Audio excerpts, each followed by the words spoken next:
Madam Theresa Onuorah bụ otu n'ime ụmụ nwaanyị na-eme ọfụma n'ala Igbo. A sị na-eto dike na nke o mere, o mekwa ọzọ. Ya mere, anyị bụ ndị Voice of the East sị ka anyị bịa tata jụọ ya otu ihe maọbụ abụọ nke dị mma ọ na-eme n'ala Igbo.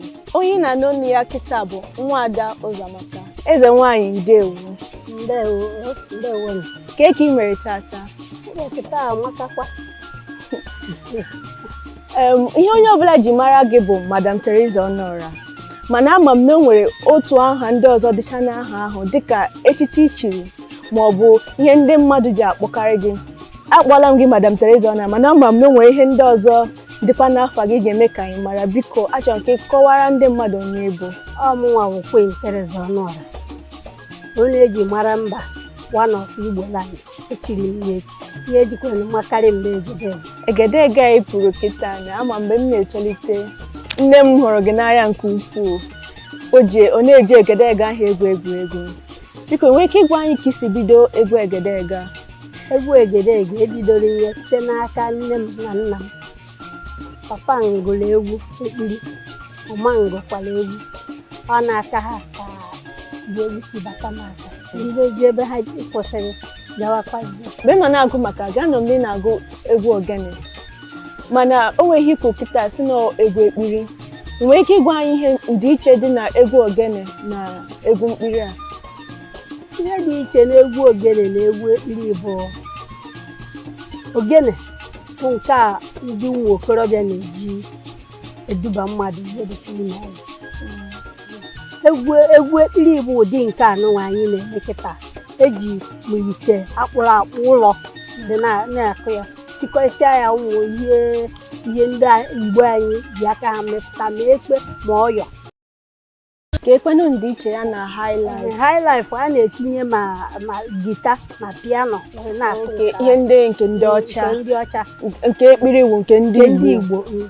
Ahụ dị mma. Ị sị na nne na nna gị bụ ndị nyere gị egwu egedege a. Ị kwụsịgo ịgụ ya na ịgba egwu egedege a? Ka nakwa aga n'iru ya ka na-akụ. Anyị jere egwu ụbọchị ụka ka na-achọkwa idekwa egwu ọzọ. Anyị ka nọkwa n'egwu. O nwere ụmụaka ndị na-etolite inwe ike ị na-akụziri ụmụ ihe ndị a? Ana m anabata isi ụmụaka, mana ịmago na etu ihe si dị kịta onwezi onye chọrọ ịta ahụ. Mana ọnọdụ ka anyị na-ata n'ihe ahụ. So a na-akpọta ha na-egosikwa ha ka esi eme ya. Ha na-amụtakwanụ nke na-egosi ha ma ọkụkụ ya ma ọgbụgbụ ya ma ọgụgụ ya. Egwu ka n'ala Igbo a ka ha si fụ ya, ọ dị gị ka ha fụrụ ya nọọ ihe ọma kwesịrị ịdị aga n'ihu? Aghọtara ya na ha fụrụ ya si ihe ọma je na-aga n'ihu, maka ha nwere chigo m echichi n'obodo anyị chiri m onye eji mara mba. Ndị igwe gburugburu anyị Igbo chie m onye eji eje mba. So ọ bụrụ na ha amaghị na ọ mara mma, ị mara na ụdị ya na-adị. Eziokwu.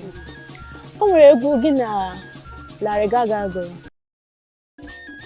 Obi dị gị mgbe ọ kpọrọ gị ka unu gụọ egwu a? Obi dịkwa m ụtọ, maka na a sị na onye nọkọta n'anya nọgote n'oche, si n'oche nọgote na tebụl, mara na ị na-agbagọ.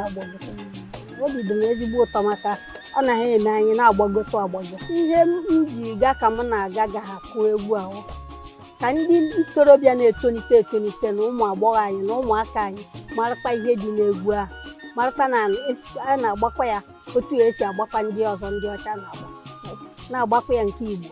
Ịma ebido kịta ruo 100 years mmadụ chọwa maka gị ahụ maka gị si ka onye bụ onye a, ka ihe nwere ike kịta, ka ihe nwere ike ịgwa onye ọbụla nwere ike ige maka gị?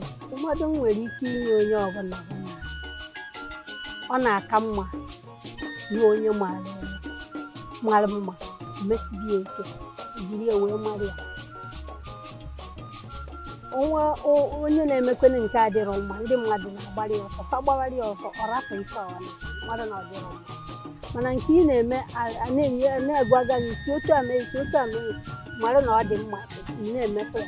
So nke ọbụla onye na-eme mara mma ya jisi ike merie na ọ mara mma. Ọ bụrụ na ị na-ege onye anyị tata, ọ na-anụgo n'ihe eze nwaanyị anyị kwuru, ihe ọ bụla ị na-eme dị mma, mere ya gawa n'ihu. Eze nwaanyị biko, ị nwere n'ịgụrụ n'anya egwu ọma ga na-adị obi mma ka anyị nọ n'ebe a na-ege onu gị ka obi dịkwa anyị mma? Na-agụ ife onye mara na-abụrụ ya ụka. eluwego mụ na onye ga-agba egwu ọ bụ mụ na onye ga-agba egwu mụ na onye ga-agba egwu mụ ijele mụ n'elu Theresa Onuorah nọ mụ na-ekwu onye ọma eji eje mba n'ijele mụ n'elu onye ji mara mba nọ mụ na-ekwu nwanne m udu mụ n'elu n'egwu mụ na onye ga-agba egwu ijere ịwụkwa agadi ekwe nka olu gị ka dịkwa sam ọ bụrụ na awụ nwoke nakwa masị gị ka anyị nawanụ ya eziokwu olu gị ka dịkwa mma unu ahụ n'anụ eze nwaanyị anyị ka ọ kọwara ihe dị n'egwu ya ọ bụ na ị na-ege anyị tata ya wụ eze nwaanyị Theresa Onuorah ndewo